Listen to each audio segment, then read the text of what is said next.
మన తెలుగు రాష్ట్రాల్లో 'అత్తిలి సత్తిబాబు' అనేటప్పటికి ఎవరైనా గుర్తొచ్చేదేంటి? మన 'రవితేజ' గారు. అసలు అసలైన 'అత్తిలి సత్తిబాబు' ఎవరో తెలుసా?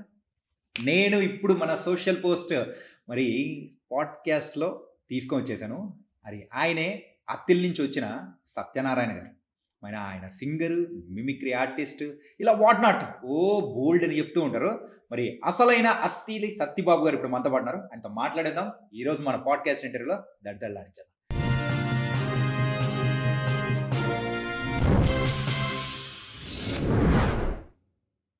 బ్రహ్మానందం గారితో ఆయన మిమిక్రీ చేసేటప్పుడు మీరు చూసిన సందర్భం గాని, అలాంటివి కూడా ఉన్నాయి గదా! అవునండి.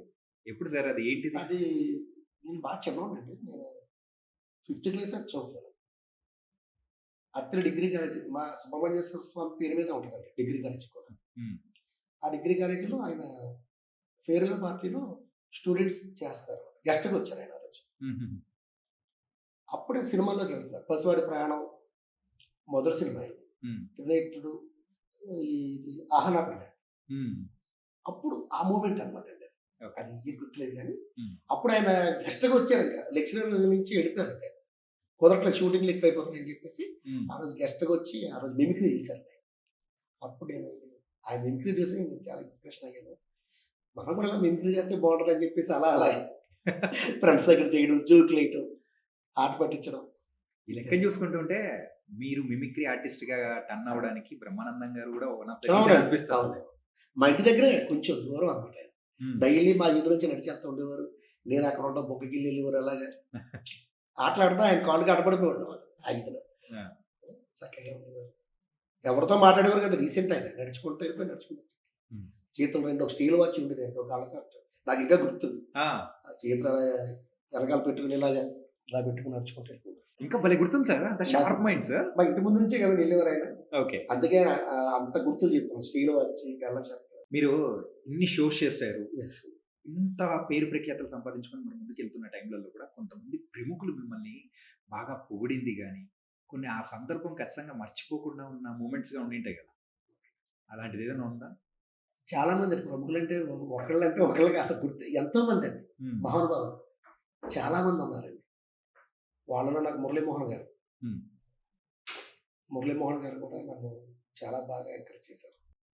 మా ఏరియాలో చంద్రబాబు నాయుడు గారు వస్తే ఒకసారి పాదయాత్రకి ఆ షో పెద్ద షో అండి. అందులో హ్మ్. నన్ను పార్టిసిపేట్ చేయించారు. ఓకే.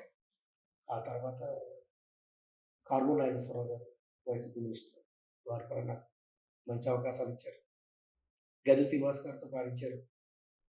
ఆయన ఆధ్వర్యంలో పాడించారు. ఆయన మెయిన్ వావ్! పివి నాయక్ గారు. కోటి గారు, గీతామాధురి నా దాంట్లో సింహ అప్పుడు అప్పుడు పాడారండి. హ్మ్. కారుమూరి నాగేశ్వరరావు గారు నాకు అప్పుడు అవకాశం ఇచ్చారు. హ్మ్. ఏంటి నేను హైదరాబాద్ తీసుకొచ్చేసుకుంటానంటే నువ్వేంట్రా బాబు ఎవరిని పెట్టావు ఏంటి అని చెప్పేసి వాళ్ళిద్దరు అనుబంధంతో మాట్లాడుకుంటారు. ఆ! అంటే ఇది మార్చిలి సత్యార్కెస్ట్రా చూడు. నువ్వు చూడటం కాదు నువ్వు అందులో పాడిన తర్వాత చెప్పు అని చెప్పి సవాల్ చేసి తీసుకొచ్చారండి నన్ను అక్కడికి. ఓకే. అందులో పాడిన తర్వాత కోటి గారు కూడా నన్ను సెకండ్ ఇచ్చి చాలా బాగుంది. నీ టీమ్ చాలా బాగుంది. Keep it up. ఇంకా నువ్వు ముందుకెళ్తావు బావుంటావు.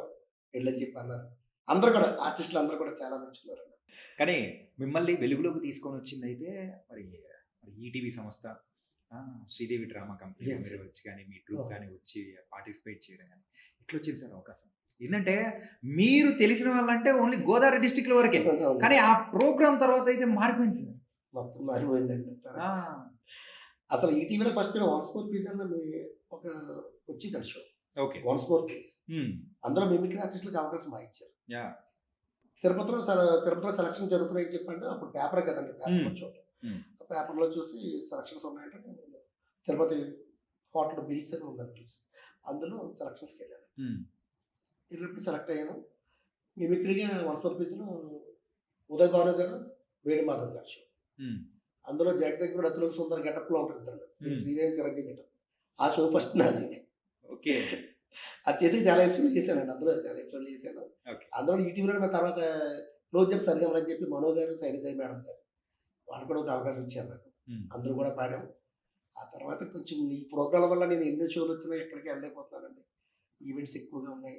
ప్రజలు బాగా మనల్ని ఆదరిస్తున్నారు. ప్రోగ్రామ్స్ బాగున్నాయండి అని చెప్పి వెళ్తున్న టైంలో శ్రీదేవి డ్రామా కంపెనీ నుంచి ఫోన్ వచ్చిందండి. ఓకే. అంటే ముందు మల్లెమాలలు చేశారు. మల్లెమాలలు ఫోన్ చేసిన తర్వాత నేను నాకు నిజంగా రియల్‌గా రేపే షూటింగ్ అన్నారు. రేపే షూటింగ్ అంటే ఎలాగండి ఇవాళ ఆల్రెడీ నాకు ఈవెంట్ ఉంది ఆ రోజు. హ్మ్. నేను ఈవెంట్ ప్రోగ్రామ్ చేస్తుండగా ఈ ఫోన్ వచ్చింది. మీకు స్టేజ్ ఎక్కుతాను. ఎలాగని చెప్పేసాను. ఎలాగంటే నేను ఓ పక్క పాడుతున్నాను. మళ్ళీ ఇంకో ఫోను. ఏంటని చెప్తే మళ్ళీ డైరెక్టర్‌ని మాట్లాడతానండి. రేపు షూటింగ్ ఉంది. చాలా బావుంటదండి అది. హ్మ్. మీకు తగ్గట్టుగా ఉంటది. మేము ఎంక్వైరీ చేసాం. హ్మ్. గోదావరి జిల్లాలో మీ ఆర్కెస్ట్రా ఉంది. మీ ఆర్కెస్ట్రాకి దీనికి సంబంధించింది ఉందంటే రండి. ఓకే. సారీ సార్ నాకు ప్రోగ్రామ్ ఉందండి వాడపల్లి రావులపల్లి దగ్గర వెంకటేశ్వర గుడి దగ్గర నేను చేయలేను సార్ అన్నా. హ్మ్. ఆ తర్వాత ఆది గారు చేశారు. జబర్దస్త్ ఆది గారు చేశారు. దొరబాబు చేశాడు. వరుసగా ఫోన్లు చేసేసి "ఏంటి ఇంత మంచి అవకాశం వస్తే ఏంటన్నా నువ్వు రానంటావు ఏంటన్నా నువ్వు రావాలన్నా." ఆ! అప్పుడు సరే అని చెప్పేసి ఒక్కసారి ట్రై చేద్దాం అని చెప్పి మర్నాడు ప్రోగ్రామ్ వాడికి ఫోన్ చేశానండి. ఫోన్ చేసి "ఏవండీ నాకు ఇలా వచ్చింది అవకాశం ఏం చేయాలంటే" "అన్న ఏంటి అన్నయ్య అలా చెప్తాడు అన్న ఎళ్ళన్నా ప్రోగ్రామ్ ఇప్పుడు కాదు ఇంకోసారి చేస్తావు. రేపు మమ్మల్ని రేపు ఎవరికైనా పంపించు మమ్మల్ని. ఏ టీమ్ అన్నా పంపించు రేపు ప్రోగ్రామ్ అయిపోద్ది. హ్మ్. కానీ మీరు మాత్రం అక్కడికెళ్ళి ఇంకా మా అందరికీ కూడా స్ఫూర్తిగా ఉంటారు. మా అత్తిలి సత్యబాబు టీవీలో కనపడతాడంటే మాకే ఆనందం కదండీ." హ్మ్. అని చెప్పి అనేసరికి నాకు నిజంగా ఏడుపొచ్చేసిందండి. ఇంత ప్రేమిస్తున్నారండి చూడండి. అడ్వాన్స్ ఇచ్చి ప్రోగ్రామ్ హ్మ్. "అన్న నువ్వు వెళ్ళన్నా మేమున్నామంటే" అప్పుడు అలా శ్రీదేవికెళ్ళాను. టీమ్ అందరిని తీసుకెళ్ళాను. ఓకే. మంచి అవకాశం వచ్చింది. బాగా చేశారు. అందరూ బాగా చూసారు నన్ను. ఇంద్రజ మేడం గారు కూడా బాగా నన్ను యాహ్! మళ్ళీ రావాలి మీరన్నారు. మరి అంత దడదల్లాడిస్తే మళ్ళీ రాకుండా ఎట్లుంటారండి? మీకోసం ఎదురు చూస్తుంటామండి మేము. అంతేనండి. చూడాలి కదండీ బాబు. ఆ! మరి అత్తిలి గారి షో అంటే అలా ఇరగ్గొట్టేలా ఉంటది. ఇదంతా కూడా గాడ్ గిఫ్ట్ అండి. మాదేముంది చెప్పండి. ప్రేక్షకులు మమ్మల్ని ఆదరిస్తున్నారు. హ్మ్. ఈ రోజు 5 ఏళ్ళు నోట్లోకి వెళ్తున్నాయంటే ఆళ్ళ వల్లేనండి. అంతే. ఆళ్ళు లేకపోతే నేనెక్కడున్నాను. ఎక్కడో మామిడిపళ్ళు అమ్ముకునేవాడిని. ఇవాళ మిమిక్రీ ఆర్టిస్ట్ నుంచి పాటలు పాడే స్టేజ్‌కి తీసుకొచ్చారు. అత్తిలి శరభరా అంటున్నారంటే ఇంతకన్నా ఏటి కావాలండి. అంతకంటే ఇంకేముంది? దేవుడిచ్చాడు. మీరు శాసిస్తున్నారు. మీరు ముందుకెళ్తున్నారు. Thank you sir. ఇవన్నీ బానే ఉన్నాయి. మరి మీరిప్పటి వరకు తీసుకున్న దాంట్లలో హైయెస్ట్ రెమ్యునరేషన్ అంటే ఎంత చెప్తారు? అయ్య బాబోయ్! రెమ్యునరేషన్ అంటే అభిమానం తీసుకున్నాను ఎక్కువ. ఆ! అభిమానమే ఎక్కువ తీసుకున్నాను. అభిమానం ఎక్కువ. అభిమానం లక్షల కాదు అభిమానాలు సార్. తీసుకున్నాను. మీరు కౌంట్ కోట్ల ఏదో అభిమానం చెప్తారనుకుంటే. తీసుకున్నాను. అది కూడా కోట్లలోనే ఉంది చూడు ఆ! సార్. కానీ ఒక్కసారి టీవీలో కనిపించిన తర్వాత ఏ ఆర్టిస్ట్‌కైనా గాని డిఫరెంట్ ఫేమ్ అనేది కూడా వచ్చేస్తది కదా! మరి మీకెలా ఉంది? నాకది నాకెవరితో అన్నా నాతో ఎవరో సెల్ఫీ దిగుతానికి వస్తారో నాకు చాలా భయం. సిగ్గుపడిపోతుంటాను నేను. సిగ్గుపడిపోతారా? నేను అంత డొండు కాదు కదా! నేను అంత అరుడు కాదు వీళ్ళతో సెల్ఫీ దిగి నేను ఆళ్ళకి సెల్ఫీ ఇచ్చి అంత గొప్పోడినా అనిపిస్తది అంతే తప్ప నాకు వెళ్ళనండి అంత దూరం భయం నాకు. సెల్ఫీలు దిగడానికి గాని ఆటోగ్రాఫ్ మన అంతేనే మన బతుకంత. అట్లంటారేంటండి? ఏంటంటే అంతేనండి. ఈ జన్మకి అంతేనండి. హ్మ్. ఎదగాలి గాని ఎదిగి వదిలి చెప్పాను కదా! నా పాటలోనే ఉంటుంది. మనం ఎంత కిందకి ఉంటే మన స్థాయిని మనం కింద కొట్టుకుంటే హ్మ్. అంత పైకొస్తామండి. బావుంది సార్. మీ మాట గాని, మీ తీరు గాని అంతా అద్భుతంగా అనిపిస్తుంది. అండ్ ఇందాక నుంచి సింగర్ అండ్ మిమిక్రీ ఆర్టిస్ట్ అని చెప్పేసి అన్నారు. మిమిక్రీ అయితే ఒక 2 చూపిచ్చారు మాకు. ఓకే. మరి పాట కూడా ఏదన్నా మా కోసం. పాడుందా సార్? సార్ అదేది ఒక చిన్న లైన్ పాడేసి అయిపోయింది. మొత్తం ఏం సార్ అది? మేము సినిమా చూడ్డానికి వచ్చాం సార్. టీజర్ కాదు సార్ థియేటర్‌కొచ్చింది. పాట కూడా పర్వ పాడించండి అయితే సార్. Okay sir. పాడించండి సార్. నిలవదే మది నిలవదే సిరి సొగసులు చూసి ఉలకదే మరి పలకదే తొలి వలపున తడిచి దేవదాసే కాళిదాసై ఎంత పొగిడినా కొంత మిగిలిపోయేంత అందం నీది నిలవదే మది నిలవదే సిరి సొగసులు చూసి ఉలకదే మరి పలకదే తొలి వలపున తడిసి. మరి అత్తిలి సత్యబాబు గారు అందరిని మోసం చేసేసి అందరి ప్రేమ అనేది గెలుచుకుంటూ ఉంటారు. మరి మీరెప్పుడైనా మోసపోయారా? లేదండి మోసపోలేదు. మోసపోలేదా? మోసపోలేదు. అస్సలు. మోసపోలేదు. మోసపోయింటారు సార్. గుర్తు తెచ్చుకోండి సార్. ఉంటది. మోసపోవడం మనిషి లక్షణం అండి. మోసపోతేనే నెక్స్ట్ ఎలా జాగ్రత్తగా ఉండాలో అర్థమవుతుంది మనకి. హ్మ్. అవునా కదండి. అంతే. మనం ఫస్ట్ తప్పుడడుగులేస్తాం తర్వాత సమాజంలోకి వెళ్ళిన తర్వాత నాన్న దారి చూపిస్తాడు ఇలా వెళ్ళు నువ్వు ఇలా వెళ్ళు. హ్మ్. ముందు ఎవరు తప్పుడడుగులు వేసిన తర్వాత తప్పుడడుగులు వేయకుండా నాన్న చూస్తుంటాడు. మనం దెబ్బతినడం అనేది ఏంటంటే ఫ్రెండ్స్ వల్ల అవుతుంటాం.